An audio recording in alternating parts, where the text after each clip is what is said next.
Hey, good morning, friends. We're gonna be working on a recipe that my popular demand, my 50 subscribers asked me to do in English. So today we're gonna be working on a Mexican dish known as birria. We'll also be making some quesabirrias. You know, it's also a very popular dish made with this item. So for this recipe today, we're gonna be needing the following ingredients. Okay. First step, we're gonna make adobo, and for that you're gonna need 2 chile ancho, 5 chile puya, 6 to 7 guajillo, depending on the size. You're gonna need 10 chile de árbol, 8 tomatoes, chopped up in about 1-inch pieces, 1 yellow onion, same thing, 4 garlic cloves. You're gonna need 2 ounces of cooking oil, vegetable oil, olive oil, either works. 3 tablespoons of salt. You need 2 ounces of vinegar, 1 teaspoon of cumin, 1 tablespoon of thyme, dry thyme, 1 tablespoon of dry oregano. You're gonna need 5 cloves and 5 to 6 whole pepper. You need 1 cinnamon stick and 4 bay leaves. Let's get right to it.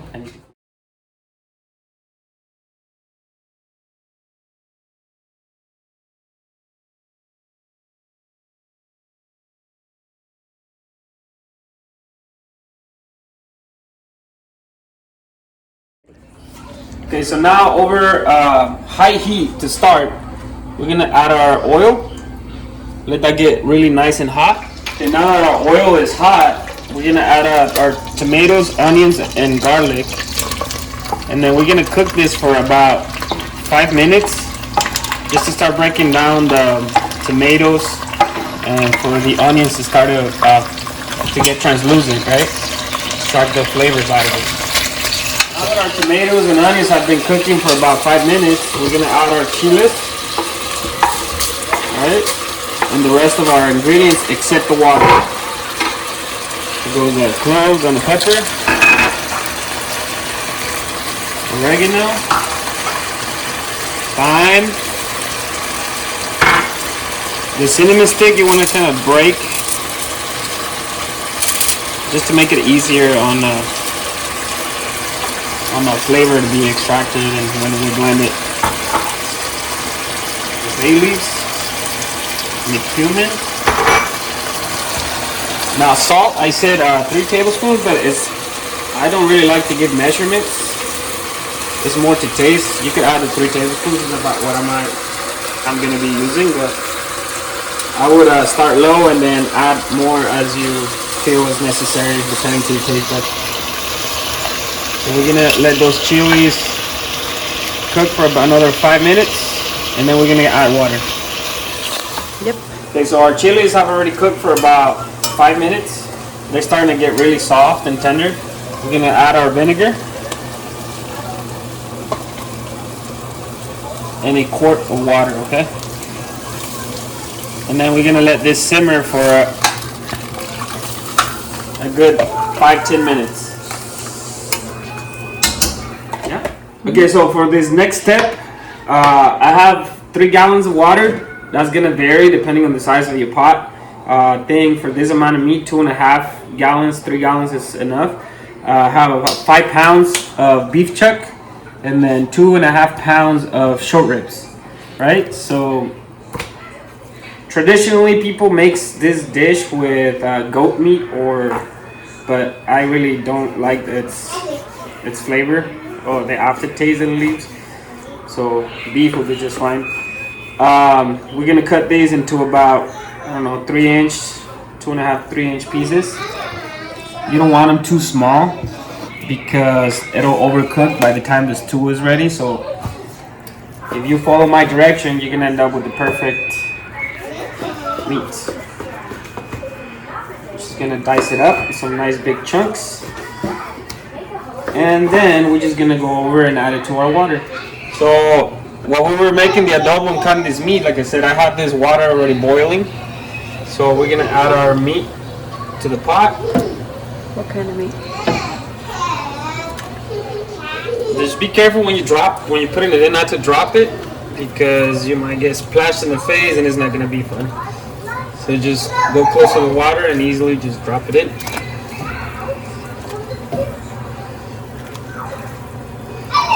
Go. We're gonna cover it again and then we'll just come back to it for later. Okay, so time's up for adobo. As you can see, all of the chilies are fully hydrated. The aroma of all the spices is very strong, smells delicious actually. Tomatoes are starting to break apart. You know, we're gonna blend it. And so we're gonna blend all this very, very fine, and then we're gonna add it to our meat. Now for this step, try to get all the bigger pieces of the chilies and stuff on the bottom, because then it'll float to the top and it's gonna just take you longer to blend it to the consistency that we need it.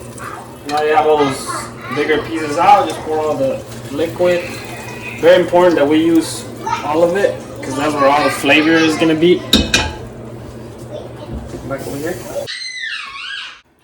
Okay, so now we're gonna blend our adobo. Make sure to always start blending, especially when blending hot stuff, on a low speed, and then gradually increase it until the highest on your blender.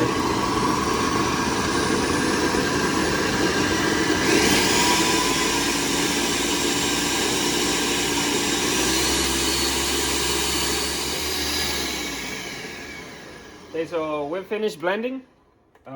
Now we're gonna go ahead and add it to our pot.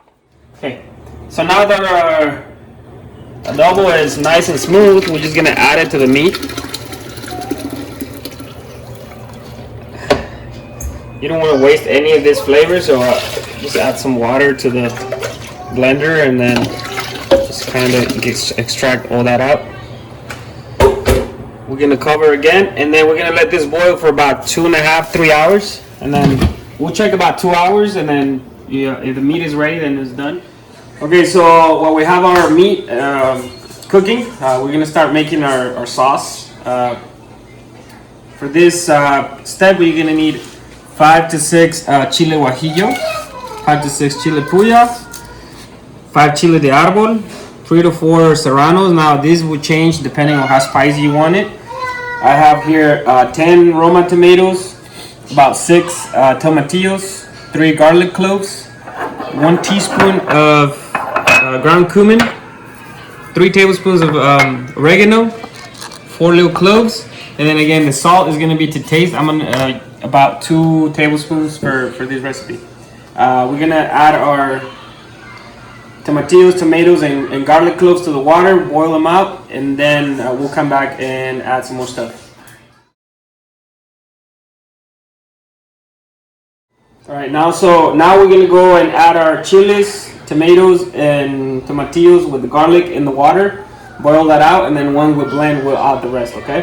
Mm-hmm. Now it's always important to have the water preheated or pre-boiling, because you don't want to have to wait. It kills the flavor. It's a whole mess. So just make sure that you're being proactive, and having your water already boiling will change both your cooking time and its flavor dramatically.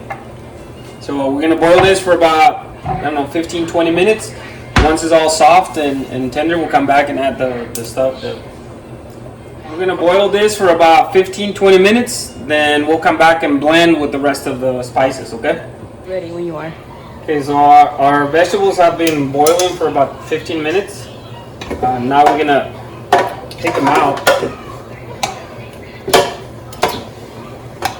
Now you don't want to add all the water, okay? You want to pick out all the veggies, and then we're just gonna add about a cup of water to it, of the same water from here. Okay, so now we have all of our vegetables there. We're gonna add our spices. Cumin, salt, and then we're gonna add about a cup of the liquid that we boil everything in. This one, if you have a blender that does pulsing, is better because you want a chunkier consistency. You don't want to blend it too smooth, right? So we're gonna blend it a couple times.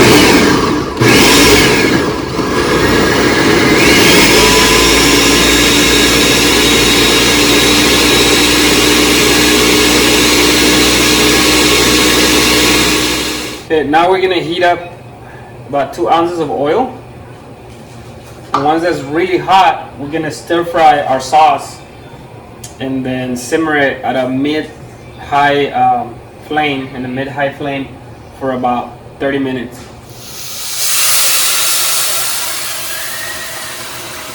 I'm just gonna close up here. Yeah. Once it boils, you want to lower the flame a little bit and then to just a simmer. And then we're going to let it simmer for about 30 minutes, okay?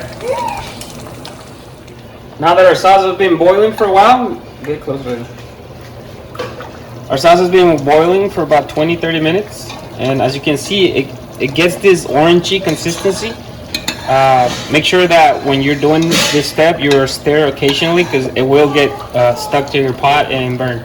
So once you get that orangey color, your sauce is ready. Okay, it has now been about 2 hours. We're gonna check our meat for tenderness. You want this to be super tender. And this meat, it's not ready. It needs about another. But while we add it, we're going to taste the stew or the liquid for salt. Remember, the salt is always to taste. This needs some more salt, so we'll add about another 3 to 4 tablespoons. Okay, so in the process of this meat cooking, you're gonna see all this grease float on the top. We're gonna try and spoon as much as that as possible, and we're gonna save it. This is gonna come in very handy when we're working on our quesadillas or quesabirrias, whatever you want to call it. Try not to get a lot of liquid. Mostly the grease is what you need. Okay, I'm just gonna spoon it out and then put it aside for later. Yeah. Okay, so it's been about 2 hours and 45 minutes, and our meat is ready. We're gonna take it all out of the stew, of the juice, and then we're gonna strain the stock. Okay. See this? You want the bone to fall off the ribs completely just by grabbing it. Once we've taken all of our meat out, we're gonna strain the stock just like so, just to remove all those little seeds and pieces of chili that we got out.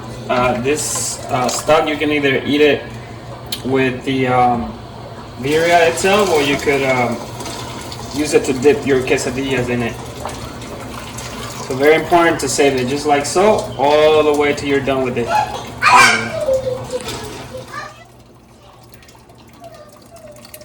Ready.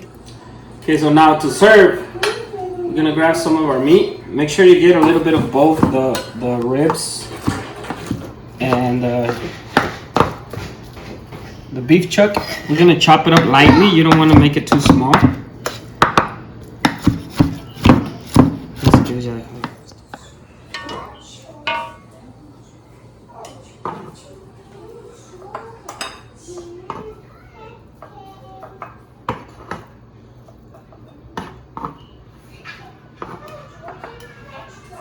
Now we're gonna grab some of that sauce that we made earlier. We're gonna ladle it on top, making sure to cover everything.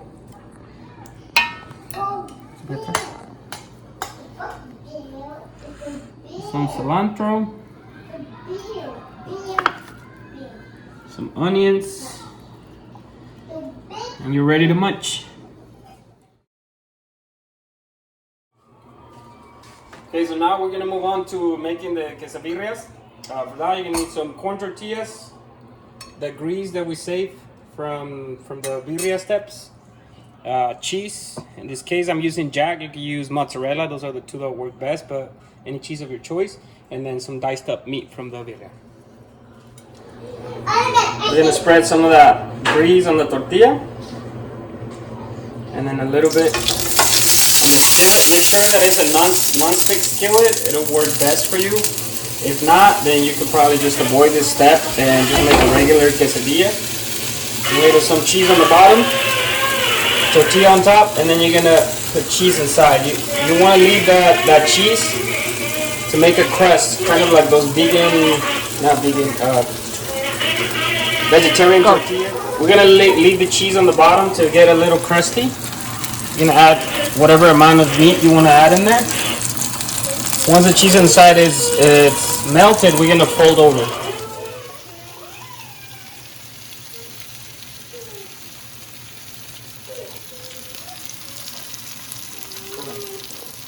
Okay, this is optional if you want to do some onions and some cilantro on top. It's also optional, but that will just give it that extra kick.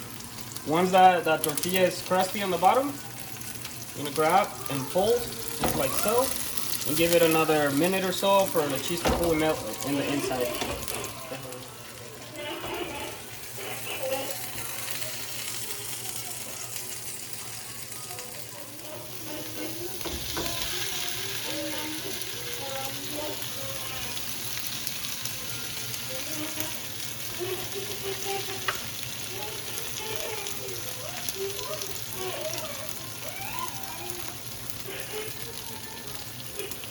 Just flip to get a nice even color, and we should be almost done.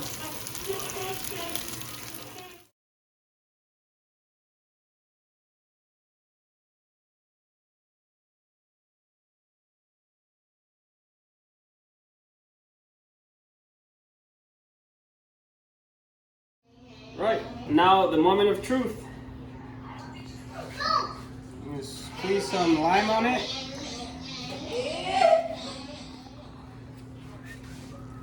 Let's see.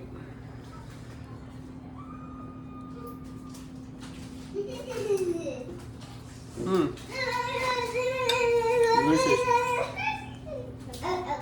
Now for the quesabirrias.